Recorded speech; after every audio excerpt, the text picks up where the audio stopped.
135 గజాల భూమి కేవలం 8 లక్షలకే. ప్రతి నెల 10,000 మంత్లీ రెంటల్ ఇన్కమ్.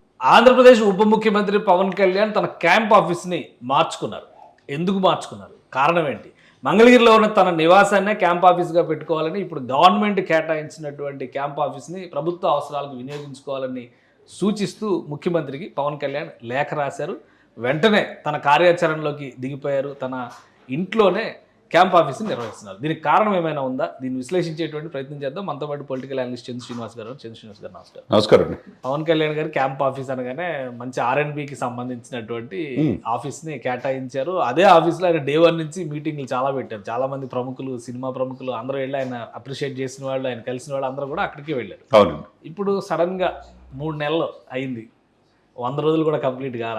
ఈ సడన్గా క్యాంప్ ఆఫీస్ అవసరం లేదు, అక్కడ ఉన్న ఫర్నిచర్ని కానీ వస్తు సంచయం మొత్తాన్ని కూడా ప్రభుత్వం ఆధీనంలోకి తీసుకోవాలి, అంత పెద్ద విశాలమైనటువంటి క్యాంప్ ఆఫీస్ ఇచ్చినందుకు ధన్యవాదాలు అని ఒక లేఖ రాశారు.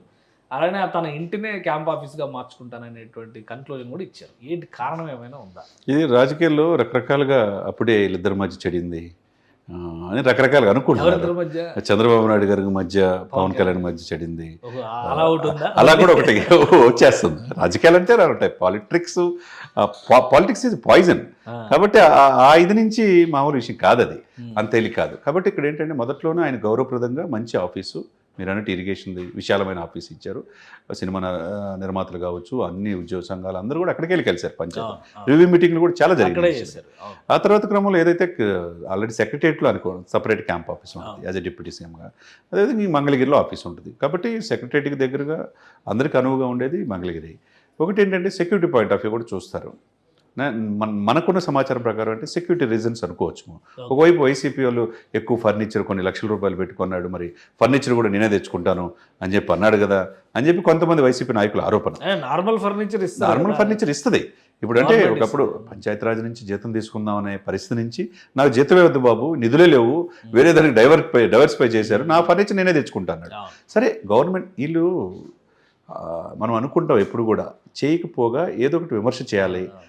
ప్రతిపక్షాలు ఒకటి గవర్నమెంట్లో ఉన్న procedure, as per procedure follow అయ్యేది ఏంటంటే, ఒక మినిస్టర్ బాధ్యతలు తీసుకున్నప్పుడు ఆయనకి ఛార్జెస్ అలాట్మెంట్తో పాటు ఆయనకి ఇవ్వాల్సినటువంటి స్టాఫ్ చివరికి కట్లరీతో సహా డైనింగ్ టేబుల్ పైన స్పూన్స్తో సహా ప్రభుత్వం ఇస్తుంది.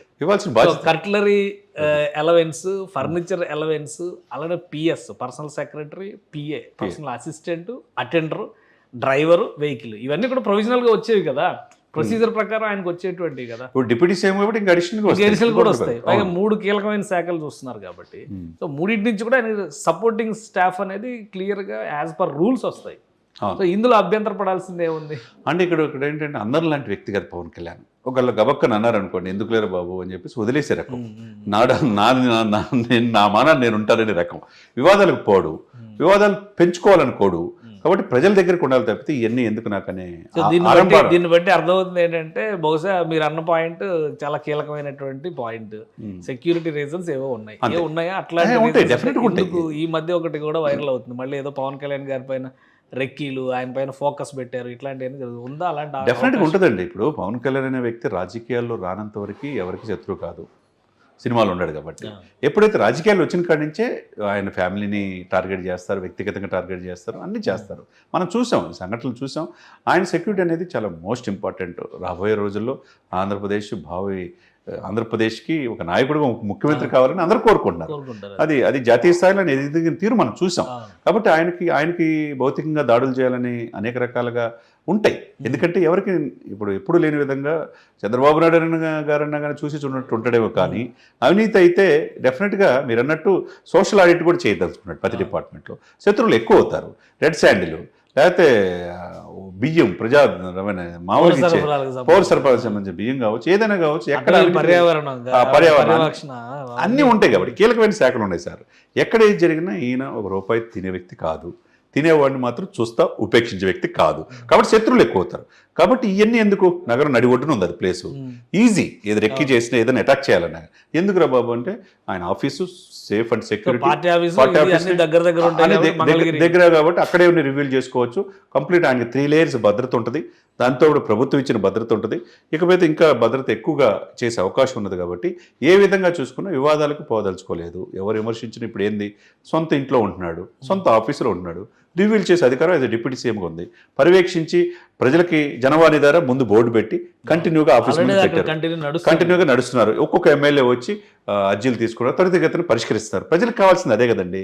కాబట్టి ప్రజల దగ్గర అయ్యే ఇదిలో రోజు రోజుకి ఆయనకు రా పెరుగుతుంది తప్పితే ఒకవేళ అది క్యాంప్ ఆఫీస్ తీసేసినంత మాత్రాన ఏదో వదులుకున్నట్టు కాదు. ఎందుకంటే ఆయన పాయింట్ ఆఫ్ వ్యూ ఆయన అది ఇంకొక ప్రయోజనానికి ఉపయోగించమని చెప్పారు ఆయన లెటర్లో. అదే అంతే కదా, ప్రభుత్వ అవసరానికి వినియోగించండి అని చెప్పి. ఇప్పుడు నిమ్మల రామానాయుడు గారి వరదలు ఎక్కువ ఉన్నాయి, పాపం ఆయన గట్టున ఉండి చేసే వ్యక్తి, అటువంటి వ్యక్తి తీసుకోవచ్చు. ఎందుకంటే ఇప్పుడు బుడమేరుతో పాటు ఇవన్నీ కూడా చేయాలి కదా, పోలవరం రివ్యూ మీటింగ్ చేసుకోవడం, అటువంటి వ్యక్తికి ఇవ్వచ్చు.